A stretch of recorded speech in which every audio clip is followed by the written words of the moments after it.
Good evening. In an exclusive interview tonight, ABC's Barbara Walters asks Donald Trump, are you a bigot?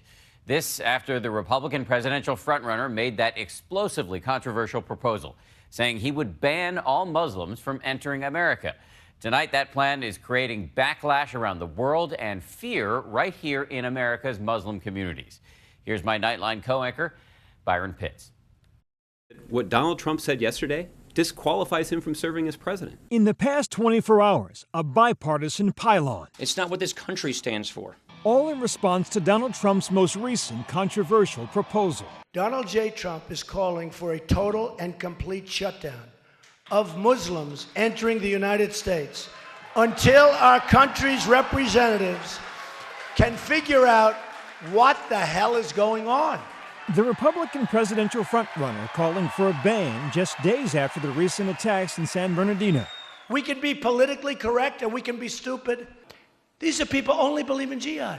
The Muslim community here expressing outrage. My question to Donald Trump would be, what are you going to do with the 7 million Muslims who currently live in the United States? We're really entering into some fascist political realms here. We understand that we live in a country that still protects our liberties, but we worry about the direction that the political discourse is headed. This rhetoric echoes the policies enacted by Nazi Germany against the Jews. This morning, the Philadelphia Daily News drawing a comparison to Hitler, punctuated by this from their mayor. He's an But still, on Good Morning America, a steadfast Trump aggressively doubling down, invoking President Roosevelt's action against people of German, Italian, and Japanese descent in America during World War II. This is a president who was highly respected by all.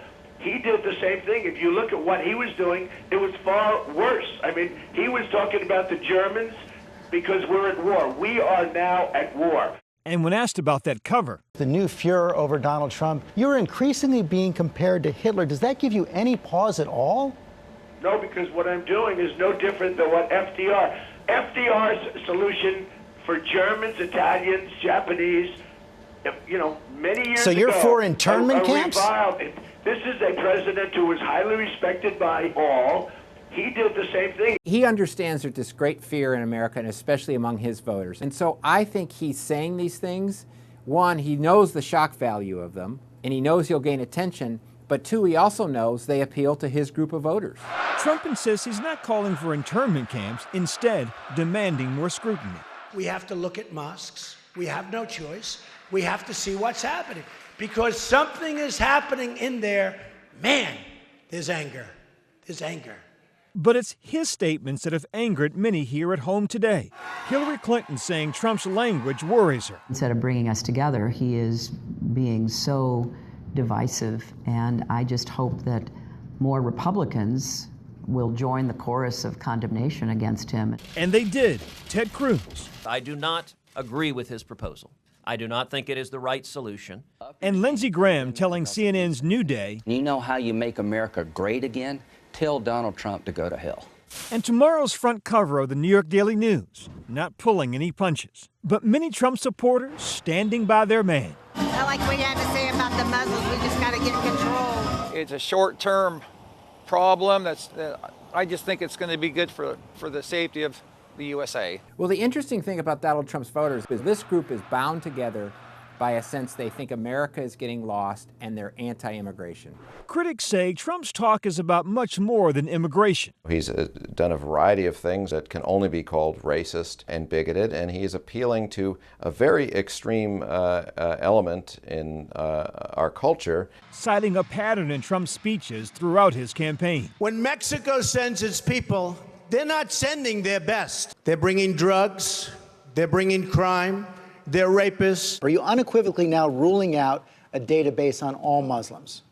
No, not at all. I want a database for the refugees that if they come into the country. We have no idea who these people are. You can excuse away or explain away any individual one of those things, but when you look at the totality of what he's been doing over a long period of time, you can only say that he is giving voice to a fringe in America that is full of all kind of hatreds and paranoia. Today, during an exclusive interview with ABC News' Barbara Walters, Trump reacted to it all. Do you regret your ban on Muslims, which some people think is un-American? Not at all. We have to do the right thing. Somebody in this country has to say what's right. I have great respect and love. I have people that I have tremendous relationships with. They're Muslim. And Barbara, they agree with me 100%. Are you a bigot? Not at all. Probably the least of anybody you've ever met. Because? Because I'm not. I'm a person that has common sense. I'm a smart person. I know how to run things. I know how to make America great again. This is about making America great again. There are many, even in your own party, who think that ISIS is going to like your rhetoric, that your words are putting us in greater danger. I'm the worst thing that's ever happened to ISIS. Some fear his words may fuel the growing anti-Muslim sentiment in the U.S. since the attacks in San Bernardino.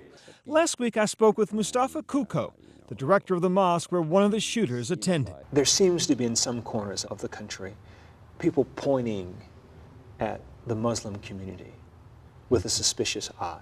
Well, the Muslim community has nothing to do with the individuals. I think reasonable people, right, they know that. Yeah.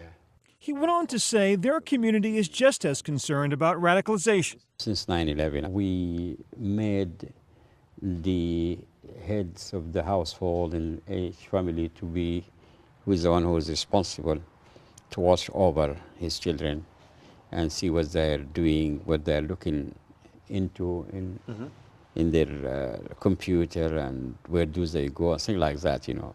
And when one couple came to him concerned about their 20-year-old son. Did you think about calling the police? No, but in that incident, to be honest with you, I consulted with the FBI. This past weekend, a surveillance camera caught a person tossing a pig head from a car in front of a Philadelphia mosque. And just a few weeks ago, a torn-up Quran covered in feces was found at an Islamic center in Austin, Texas, not far from where Ayman Asari teaches a private high school for Muslim students. These children are kind of walking around carrying the weight of their religion on their shoulders. They do have to be exceptionally careful about how they speak to others because somebody might misconstrue them as a terrorist. Her students speaking out about the anti-Muslim sentiment they face daily. I'm used to hearing things like, go back to your country, just really discriminatory phrases like that, and I'm kind of sick of hearing it because this is my country. I was born and raised in America, and I consider myself an American. Donald Trump, he really needs to understand that not all Muslims are bad people. There's a lot of us that are normal people, normal citizens in America. My teachers told me specifically to not only keep our heads up high and be proactive in the community to stand up against such political rhetoric and misconceptions about Islam and negative hate, bigotry against Islam. Tonight, Ayman is trying to make one message clear. We are inviting the greater American community to remember we're with you. We are American. We will fight for our country. We will fight for peace. For Nightline, I'm Byron Pitts in New York.